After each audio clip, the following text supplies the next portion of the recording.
My name is Quinn. I'm 33 years old, living in Denver, Colorado. Ethan and I have been married for almost 4 years, together for a total of 7. We used to talk about having kids, vague conversations during rainy nights or after a few glasses of wine, things like, someday, when things settle down. When I get promoted. When I'm tired of business trips.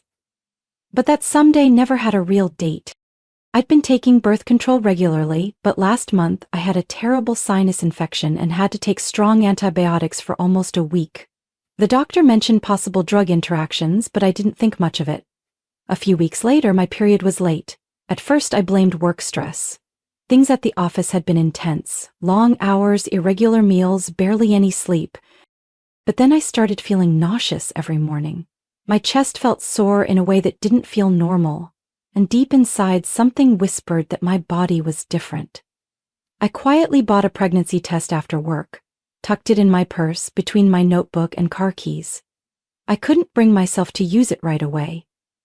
It wasn't until the next day, when the doubt became too loud to ignore, that I finally stepped into the bathroom. 2 lines, clear, bold, no mistaking it. I tested 3 more times over the next 2 days. Every one said the same thing. I sat frozen on the bathroom floor, still holding the test. My heart pounded wildly. Part of me was stunned, but another part felt oddly relieved. I had always feared Ethan might never be ready, but me? I wanted to be a mother. I had for a long time. After a few days of thinking, I decided to tell Ethan on Saturday night.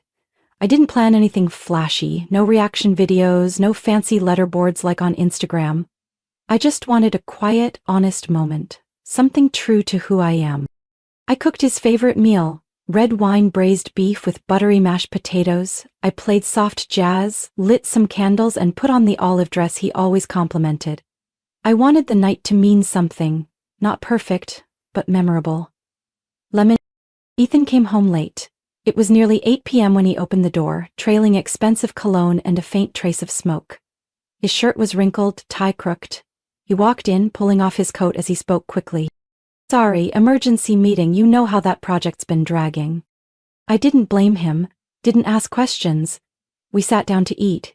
He chewed absent-mindedly, eyes locked on his phone, fingers scrawling endlessly. I asked a few things about work. He gave short, distracted answers. When he finally set down his fork and knife, I poured him another splash of wine, took a deep breath. Ethan, I have something important to tell you. He looked up, brow furrowing. What is it? I tightened my hands in my lap, then said it. I'm pregnant. The silence that followed felt like ice. He stared at me like I'd spoken nonsense. His face went pale, then flushed, then shifted into something I couldn't name.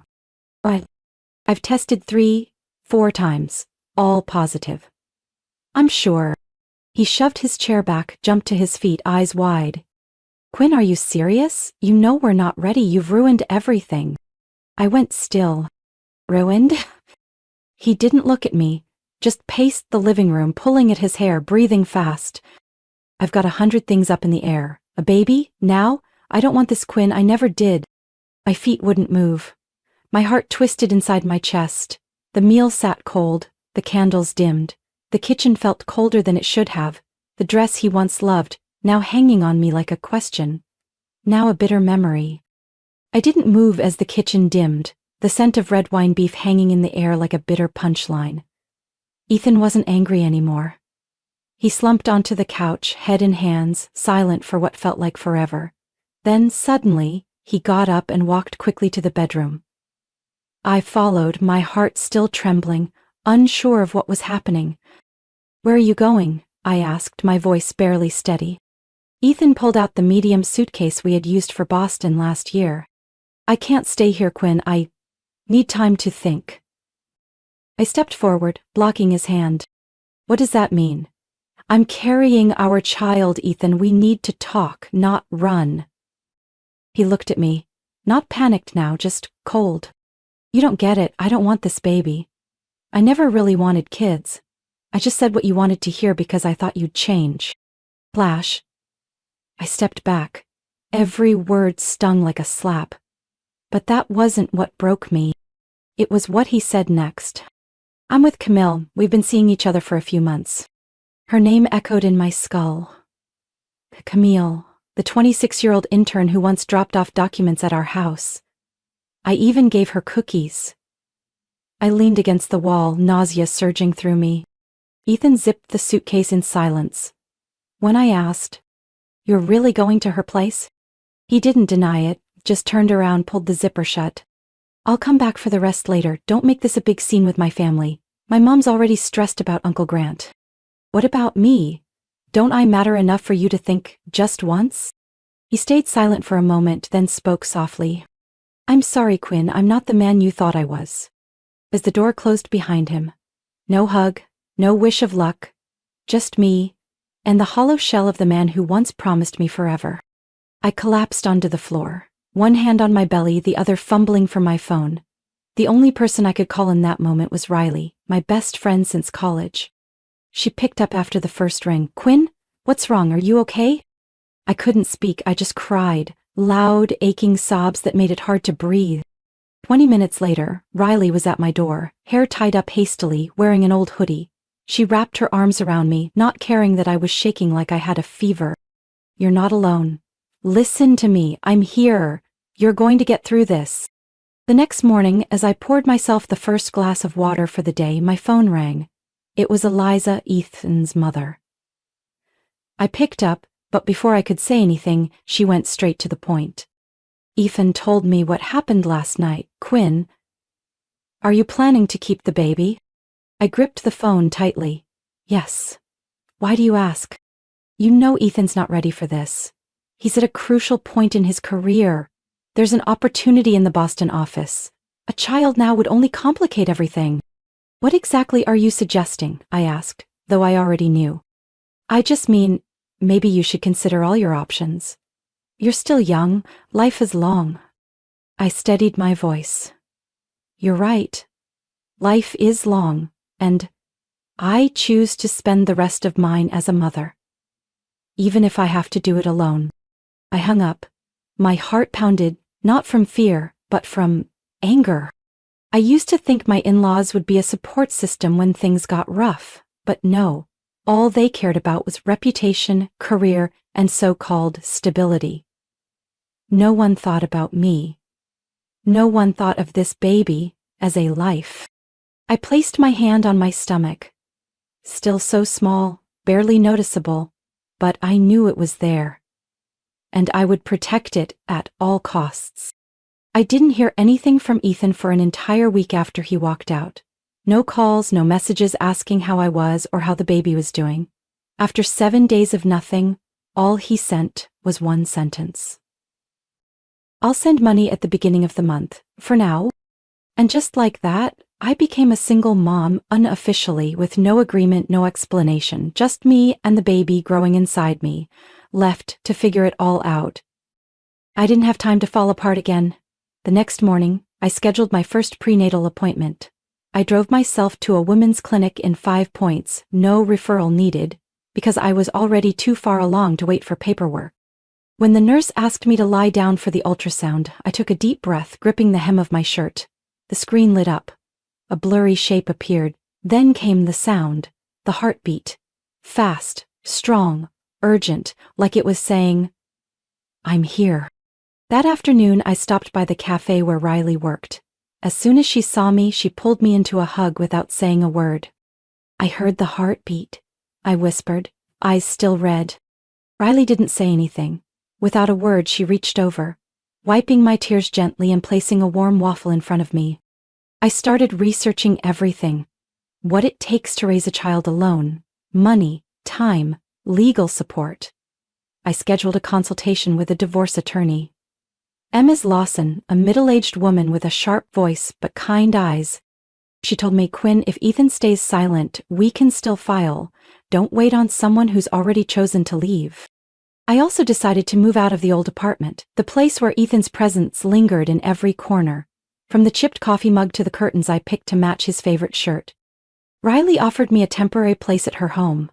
She had a spacious living room just a 15-minute drive from my office, and most importantly, no painful memories. I sold the cream love seat Ethan once picked out, the the one he sat on watching football while Camille texted him goodnight. I packed everything, but there was nothing I truly wanted to keep, except my prenatal documents and a few favorite books. The baby grew, I switched to flats, learned how to breathe through stair climbing, and adjusted to sleepless nights from leg cramps. My company allowed me to work remotely 3 days a week, and I appreciated that more than any benefit I'd ever signed for. I attended prenatal classes on Tuesday evenings. I was the only one there without a partner. When the instructor asked for a support person to stand behind me during breathing practice, an older woman gently approached. "Is your husband working late?" I gave a faint smile. "No, he's busy disappearing." By week 38, I was exhausted. I spent my spare time checking the budget spreadsheet, assembling the crib, and listening to Riley list classical songs to play at bedtime. She even bought me a giant U-shaped pillow and called it the secret weapon of senior-level moms. Then the day came. Early Wednesday morning, as I tried to get out of bed, a sharp pain hit, and my water broke. Riley drove like she was in a Formula One race. By the time we got to the hospital, I was 4 centimeters dilated. By hour 10, I couldn't tell if I was breathing or groaning. By hour 16, I said I couldn't do it anymore. Riley squeezed my hand. "You're doing it. And you're not alone." 19 hours after the first contraction, a cry filled the room. I barely had the strength to lift my head, but when the nurse placed the baby on my chest, his soft skin against mine, every ache disappeared. A boy, rosy cheeks, eyes shut tight, tiny fingers curled around mine. I named him Aiden. There was no Ethan, no message, no congratulations. But as I held my son close, I knew none of that mattered anymore. Aiden and I had begun our journey, and I would never let anyone walk away from it again. I returned to work when Aiden was exactly 9 weeks old. Honestly, I wasn't ready. My body still ached, my chest was sore, and my mind kept circling the same questions. Is he eating enough? Is he sleeping okay? But money doesn't wait for anyone. The small apartment I rented near Riley's place was cozy, but more expensive than the old one. Add in diapers, formula, pediatric visits, and now part-time daycare, everything climbed, week by week. Ethan did send money, but it was inconsistent. Some months I got a few $100s, some months there was nothing at all. Only a text, short and empty. "This month's tight. I'll make it up next month." I used to reply politely, gently remind him. But after the 4th time, I stopped responding. I didn't have the energy to plead with someone who had left me in labor.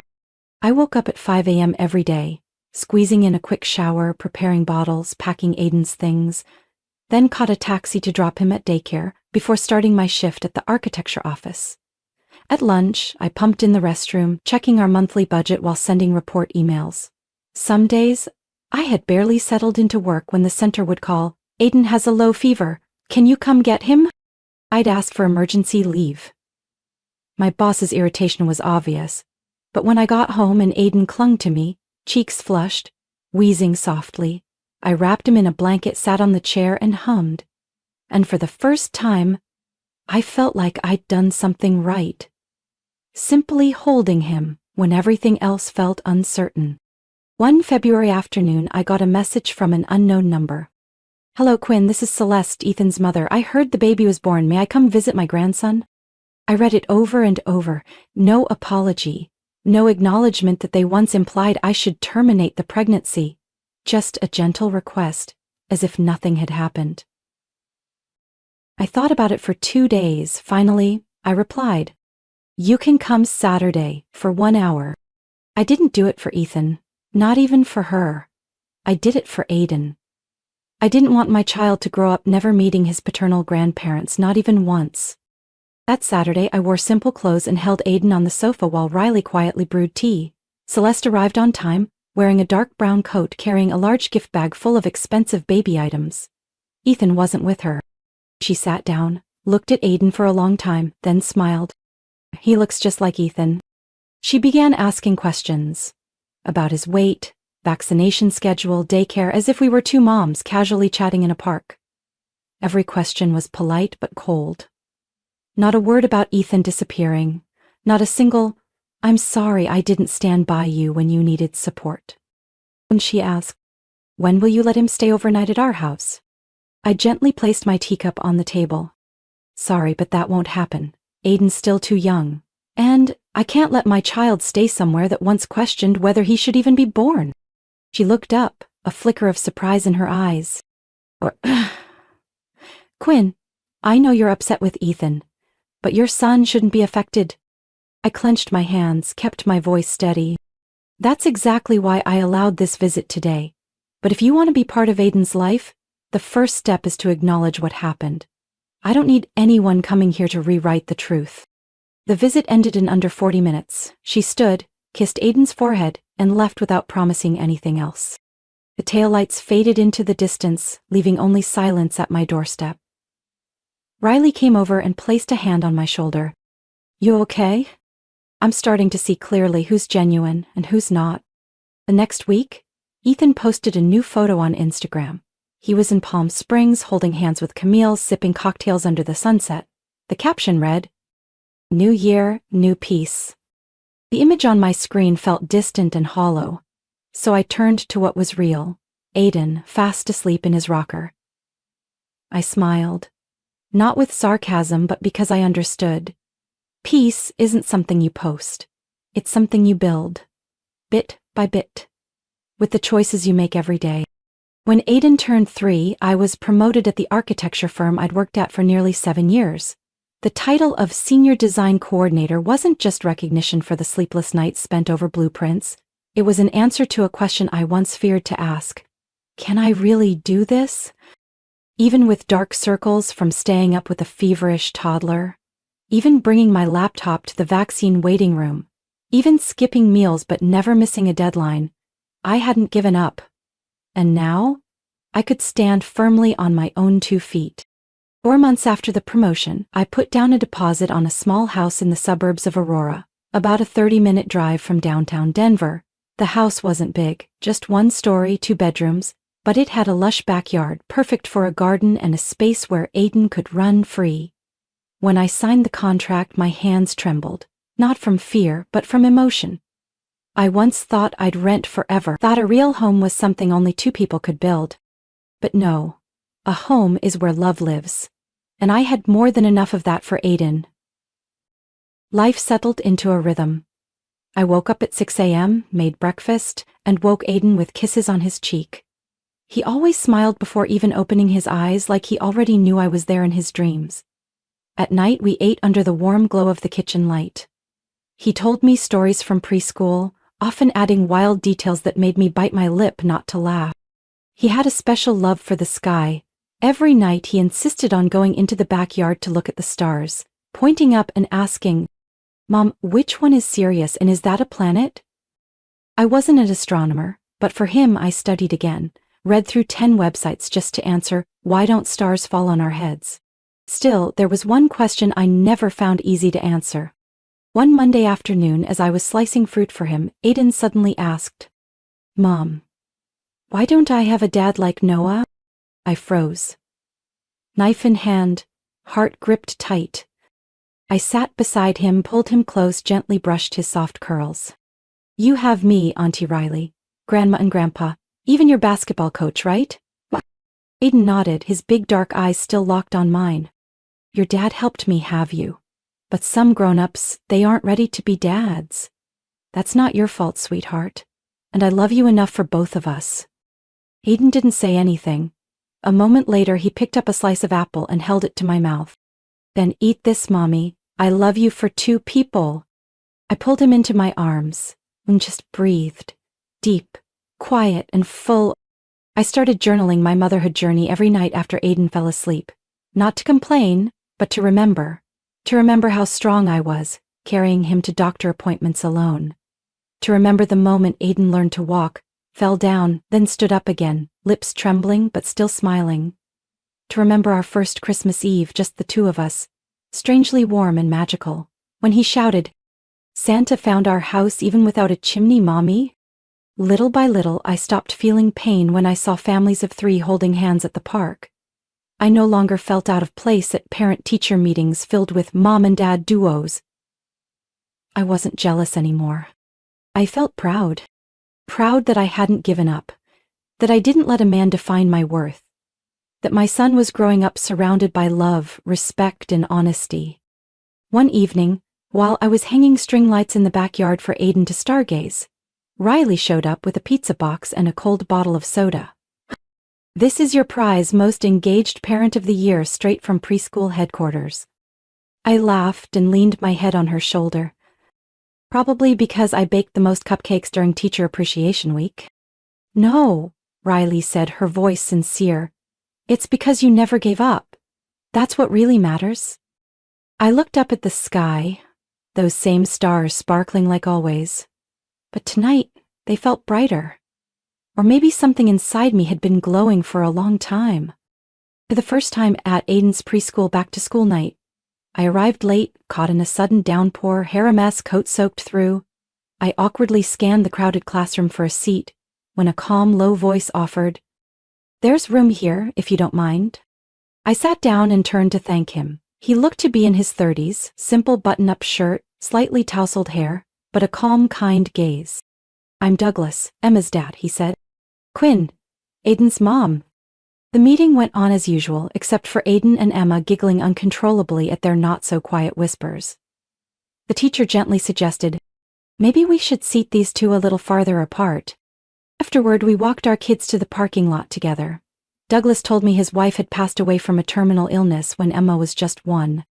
"I was afraid I'd mess everything up," he said, tying Emma's shoelace. "But kids are stronger than we think."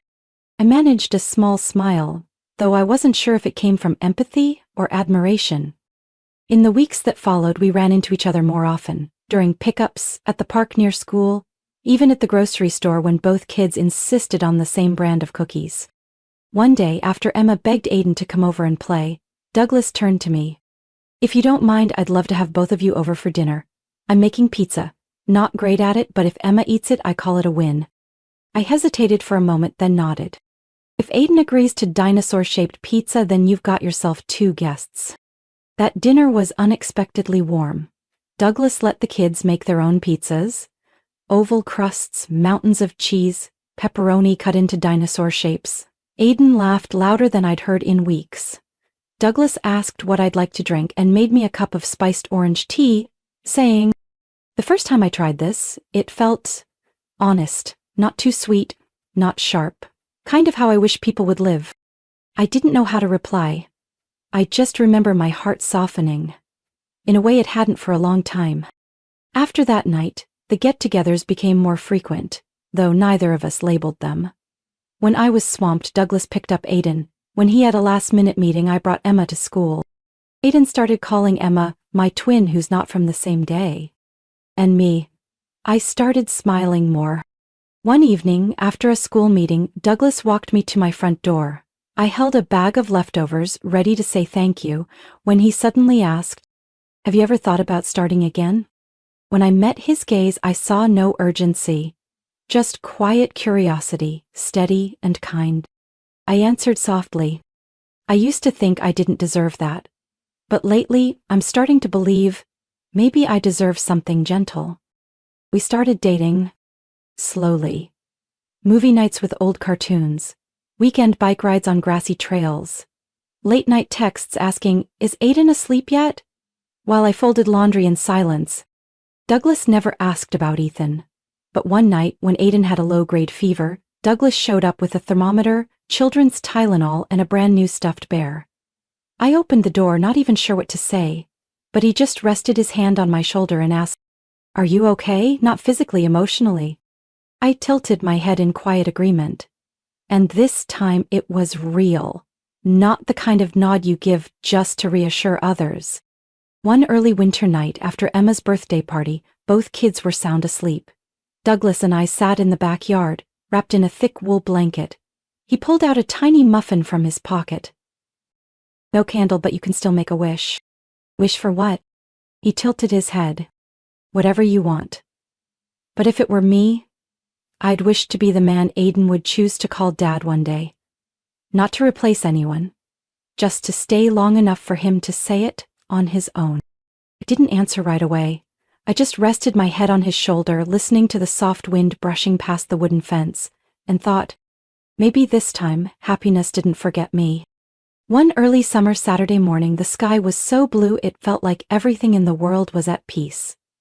Aiden had his first soccer game of the season at the park near our house, and both Douglas and I were there, sitting under a big umbrella, coffee in hand, camera ready. Aiden wore jersey number 7, sprinting around the field in bright orange cleats he insisted on picking because they matched the oranges I always peel for him. Douglas laughed watching him, then turned to me. My guess is we're getting either a goal scorer today or a kid who accidentally scores for the other team. I laughed, my heart light, but that feeling only lasted about 10 seconds, until I saw Ethan. From across the field he stared, motionless, as if the world had narrowed down to one small boy in orange cleats. I froze.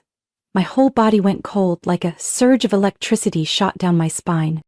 When the first half ended, Aiden ran over for water and wrapped Douglas in a tight hug. That's when Ethan started walking toward us. Aiden glanced his way and whispered, "Mommy, who's that man? Why is he staring at me?" I placed a hand on his shoulder.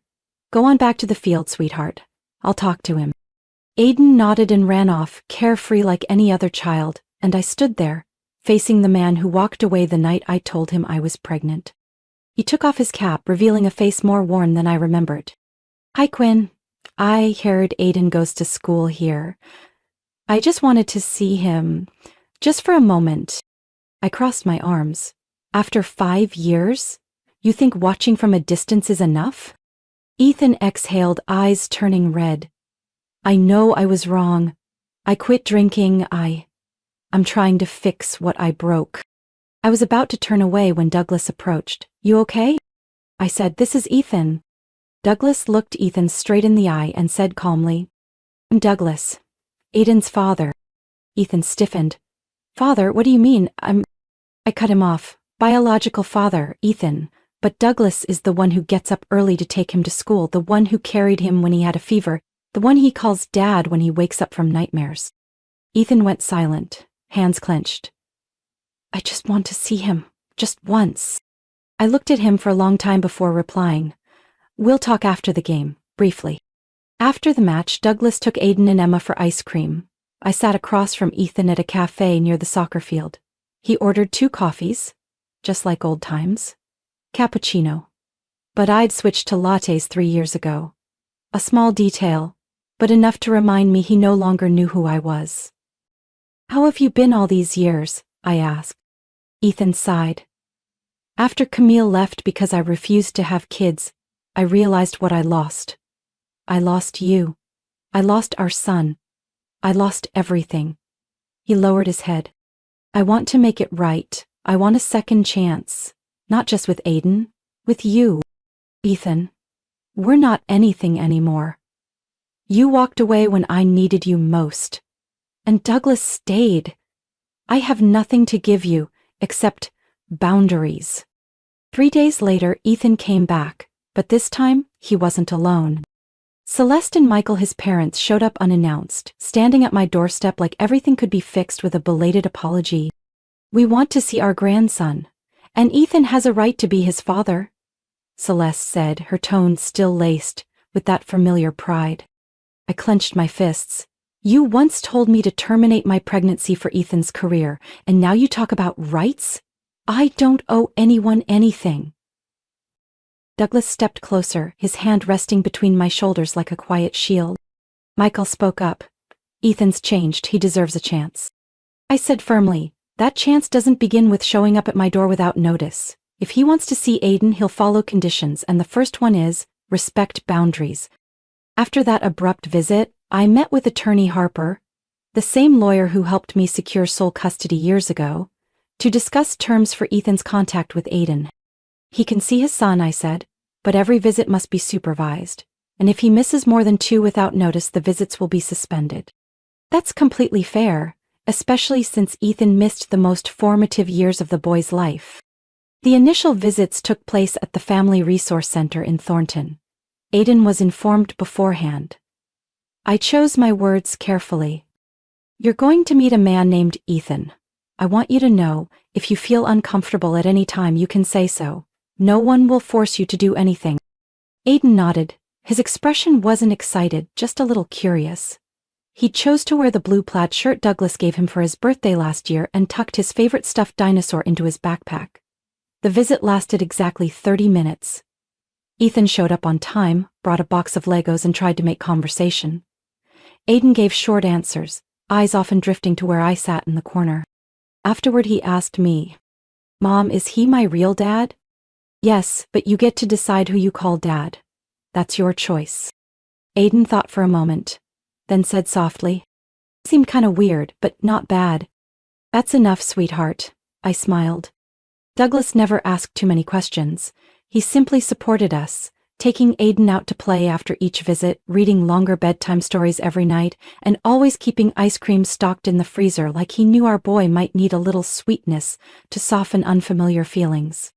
My family, Riley, my parents, Douglas, and even Emma, remained the real family Aiden grew up with. None of them ever left me behind. None of them ever made my son feel like a burden.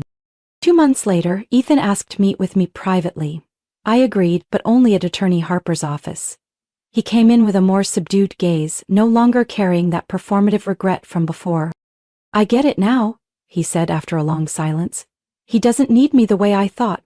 And maybe I'm just not enough to be what he needs." "Ethan, that boy needs consistency, not guilt arriving late."